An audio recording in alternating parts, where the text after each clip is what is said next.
یہ جو عمران کی سائفر ہے وہ تو ایک سوشل چیٹ تھی ایمبیسڈر اور ہمارا ایمبیسڈر اور ڈیوڈ لیو، وہ بیٹھ کے انہوں نے فیئر ویل شاید ہمارے سفیر کا کیا، تو اس میں ڈرنک شرنک چل رہے ہوتے ہیں تو گپ شپ چلتی ہے. اس گپ شپ میں اس نے اسد مجید کو کہا کہ we don't like your prime minister, اور ہمیں پتہ ہے کہ آپ کے ہاں کھچڑی پڑ رہی ہے، ایک سازش ہو رہی ہے جس میں اس کو اتارا جائے گا.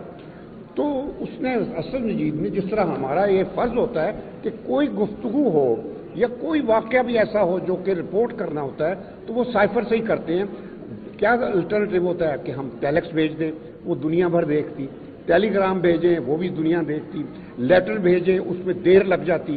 تو اس نے وہ ٹیلی گرام سائفر کا بھیجا جو عمران نے پڑھ کے، تو کوئی وہ سائفر کا اس وقت پرزہ لے کے عمران ایسے نہیں کر رہا تھا، وہ ایک کاغذ تھا صرف خالی جو بتا رہا تھا کہ یہ انہوں نے یہ کیا ہے، کیونکہ وہ پرزہ جو سائفر کا ہوتا ہے وہ سیکٹری کی پوزیشن میں ہوتا ہے. He is responsible for the safety and custody of all cipher documents. جو سیکٹری ہوتا ہے، میں مثلا جب فارن سیکٹری تھا تو میں انچارج ہوتا تھا، کبھی میں کسی فارن منسٹر کو یا کسی پرائم منسٹر کو، ہاں پرائم منسٹر کے دفتر میں اس کا اپنا پرنسپل سیکرٹری ہوتا ہے. تو یہ ایک عمران کو وکٹمائز کرنے کے لیے اس سائفر کا سارا قصہ بنایا ہے. ہم غلام ہیں بڑی طاقتوں کے یا جو ہمیں پیسے دیتے ہیں. آج قائد اعظم اگر ہم زندہ ہوتے تو شاید ان کو بہت افسوس تو ہوتا ہی، مگر میرے خیال میں بے تحاشا طور پر وہ امبیرس ہوتے کہ انہوں نے ان لوگوں کی خاطر یہ ملک بنایا تھا. ملک میں آئین ہے ہی نہیں، قانون کہیں نہیں ہے. تو جب یہ چیزیں نہیں ہیں تو آج ہمیں یہ تسلیم کرنا ہوگا کہ پاکستان ایک ریاست نہیں رہا، یہ ایک قوم نہیں رہی، یہ ایک ملک نہیں رہا. بالکل دس از اے اسٹارٹ آف ریالٹی. اور ہم نے سوچا تھا، ہمارے کم از کم میری جنریشن نے، جس نے پاکستان بنتے ہوئے دیکھا، پھر اس کو ٹوٹتے ہوئے دیکھا، اور اب میں اس کو بکھرتے ہوئے دیکھ رہا ہوں، تو ہم نے تو یہ سوچا تھا کہ ہم کشمیر کو پاکستان بنائیں گے. آج ہم نے پاکستان کو کشمیر سے بدتر بنا دیا ہے، کشمیر سے بدتر بنا دیا ہے. جو کچھ کشمیریوں پر ظلم و استبداد وہاں کی فاشسٹ حکومت کر رہی ہے اس سے کم نہیں ہو رہا ہمارے عوام کے ساتھ. جس طریقے سے ان کو پکڑ کے اغوا کر کے، یا جس طریقے سے بھی ابھی وہ اوریا نے بھی بات کی تھی، تو یہ ہے آج ہماری حالت. کس طریقے سے آپ واپس قائد اعظم کا وہ پاکستان جس کو انہوں نے 20ویں صدی کے میریکل کے طریقے سے ہمیں دیا تھا، ایک آزاد خود مختار قومیت کا شعور پیدا کر کے علامہ اقبال نے جس پاکستان کو ہمارے لیے جس کا خواب دیکھا تھا، اس خواب کو اسی تصور کے ساتھ قائد اعظم نے پاکستان کو ایک آزاد خود مختار اور خوددار قومیت کے طور پر، مملکت کے طور پر دیا تھا. لیکن ہم نے وہ پاکستان نہیں چھوڑا، کیونکہ ہم نے قائد اعظم کی باتوں پر عمل ہی نہیں کیا. قائد اعظم نے پہلے سال میں ہی 13 مہینوں کے اندر بتا دیا تھا کہ فوج کا کیا رول ہوگا، سیاستدانوں کا کیا رول ہوگا، بیوروکریسی کا کیا رول ہوگا. یعنی زندگی کے ہر شعبے کے لیے انہوں نے ہمیں ہدایات دے دی تھی، مگر ہم میں سے کسی نے عمل نہیں کیا. تو میں آج نہ کسی کی جسٹیفیکیشن دوں گا، اور اب وقت نہیں ہے ان تفاصیل میں ڈیٹیل میں جانے کے لیے. تو کہنا یہ چاہوں گا کہ جو آج قائد اعظم اگر ہم زندہ ہوتے تو شاید ان کو بہت افسوس تو ہوتا ہی، مگر میرے خیال میں بے تحاشا طور پر وہ امبیرس ہوتے کہ انہوں نے ان لوگوں کی خاطر یہ ملک بنایا تھا. توشہ خانہ کا میں ایک چیز ہسٹری سے میں پوری اچھی طرح سے واقف ہوں. یہ توفوں کی جو روایت ہے یہ بڑی پرانی ہے، مغلوں کے زمانے سے ہے. قاضی وحید سندھ کا لڑکا میرا بیچ میں، تو ہم نے اس کے ساتھ بحث کی اور کہا کہ کوئی رول ہونا چاہیے. تو رول اس نے پھر اپنی مرضی سے ایسا بنایا کہ 25% ہم قیمت اس کی اسیس کروا کے دے دیں گے تو وہ प्रॉपर्टी हमारी हो जाएगी। अब वो सारे रूल तो बनाने में उनकी थी आज़ादी, तो कर लिया। इमरान खान ने आकर उस 25 को 50% किया, और जो भी चीज़ उसको मिली थी तो उसने 50% दे के फिर वो उसकी मलकियत बन जाती है। कहीं उसमें कानून में ये नहीं लिखा कि तुमने किसी देने वाले से इजाज़त लेनी है या हुकूमत से इजाज़त लेनी है, वो तुम्हारी मलकियत है, you have paid for it. तो इमरान ने वो किया, उसने वो घड़ी बेच के अपने मोहल्ले की जो सड़क हुकूमत से बनवाता उसने अपनी घड़ी के पैसों से बनवा दी।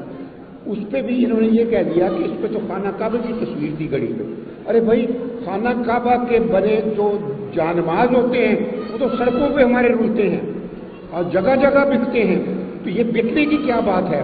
जो घड़ी भी वही तस्वीर बनवा ले, जो मर्जी बेच दे उसको, तो उसने बेच के अपना काम किया। तुम्हारा ये मैंने मुख्तसर तौर पर बता दिया, और बाकी फिर आगे वकीलों और जजों के लिए है कि वो क्या फैसले कर। रोल रहा वो बदकिस्मती से वो फिर वही रोल आ गया जो याहिया खां का रोल होता था 1970s में। तो अब हम उस स्टेज पर पहुंच चुके हैं जहां अगर वापसी वक्त पर हो गई तो ठीक है, वरना फिर जिस तरह मैंने कहा कि Pakistan already it's no longer state. आप चाहे कुछ भी कह दें, कौमी तराने बजा लें, झंडे उड़ा लीजिए, मगर जहां जिस मुल्क में कानून साजी ना हो, कानून ना हो, जहां फौज का काम ना करे, जहां पुलिस अपना काम ना करे, अदलिया इंसाफ के लिए है ही नहीं, कभी कोई काम अच्छा किया नहीं है, तो ये जब चीज़ें होंगी तो बदकिस्मती से यही चीज़ें होंगी। सिर्फ एतजाज साहब के 2 बातें रेफर किया था इन्होंने साइफर का। मेरा सारी ज़िंदगी साइफर से रहा है, बल्कि मैं आपको ये बताना चाहता हूँ कि 1971 में जब मशरक़ी पाकिस्तान का क्राइसिस हो रहा था तो मेरे सफ़ीर थे बंगाली और उनकी बेगम बंगाली, सारा एम्बेसी का अमला बंगाली था। I was the only West Pakistan, और बंगाली अमला सारा दिल से पाकिस्तानी था, समेत बेगम के। एक दिन बेगम ने मुझे कॉल किया कि Shamshad can you come to the residence, अपने घर बुलाया। सफ़ीर गया हुआ था बाहर, तो उसने कहा मैं बहुत अफसोस से कह रही हूँ, मेरा मियाँ हिंदुओं इंडिया के साथ मिल गया है। ये देखो, ये ख़त हैं सारे जो इसको इंडियन सफ़ीर के और मुफ्ती बाहिनी से आते हैं। तो मेरा फ़र्ज़ बनता है, बंगाली ईस्ट पाकिस्तानी औरत मगर पाकिस्तानी बीवी, उसने वो मुझे दे दिए।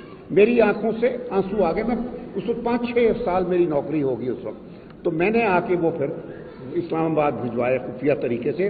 तो साइफर जो है ना, ये इन चीज़ों के लिए होता है जो हम लोग इस्तेमाल करते आए हैं। तो मैंने साइफर से ही वो चीज़ भिजवाई खुफिया तौर पर। और ये और बात है कि जब उस वक्त उसका एक और साइफर का जवाब आ गया, वो सफ़ीर ने देख लिया मेरे ने, तो मुझे कहता है कि तुम मेरे खिलाफ तुमने भेजी है रिपोर्ट वहाँ, तो मुझे चाबी दे दो साइफर की सारी। ये मैं आपको वाकया बता रहा हूँ साहब। तो मैंने कहा जी मैं तो चाबी नहीं, क्योंकि चाबी मेरे कंट्रोल में होती है तो मैं तो नहीं दूंगा। तो ये कह के मैंने फिर आके मैसेज भेजा फॉरेन ऑफिस कि मेरे सफ़ीर ने चाबी मांगी है, आप मुझे बता दें, लेकिन साइफर पे मुझे जवाब न देना, क्योंकि साइफर पे वो देखेगा सफ़ीर। तो मैंने कहा कि आप मुझे क्लियर यानी टेलीग्राम से मुझे भिजवा देना, उसमें ये लिख देना कि हनीफ अगर भेजा तो उसका मतलब होगा मैं समझूंगा कि मैं दे दूं, और अगर बशीर होगा तो मैं मतलब समझूंगा कि ना दूं। तो बस हनीफ आ गया मुझे अगले दिन। तो मैं जब उसको गया चाबी देने तो कहता है I don't need it now. तो उस वक्त तक मुझे पता चल गया था कि उसने फैसला कर लिया है डिफेक्ट करने का। और उसके बाद फिर मैंने उसको एक बात कही थी, क्योंकि जो हमारा सिक्योरिटी गार्ड था वो बंगाली था, हफीज़ नाम का। वो मेरे पास आया, मैं कमरे में बैठा, तो हमेशा मेरे कमरे की चाबी बाहर लगी होती थी। तो उसने आके मुझे बताया, सर ये आप अपनी चाबी इसको अंदर रखा करें, बाहर ना रखें। ये मुझे सिक्योरिटी गार्ड जो बिल्कुल क्लास 5 का ग्रेड का अफसर मुलाजिम था। तो अच्छा, तो मैंने फिर ये किया कि सफ़ीर के कमरे में मैं जब गया तो निकलते वक्त मैंने सफ़ीर की चाबी, वो हमेशा अपनी चाबी अंदर रखता था, तो मैंने उसकी चाबी अंदर से निकाल के मैंने सफ़ीर को कहा कि सर ये चाबी ज़रा बाहर रखा करें ताकि खोलने में आसानी रहे। तो उसको मैंने मैसेज दे दिया कि मुझे तुम्हारी साजिश का पता है। तो उसके बाद उसने फैसला कर लिया था कि मैंने जाना है, और मुझे फिर सेनेगाल का जो प्रोटोकॉल का बंदा था, उसने फ़ोन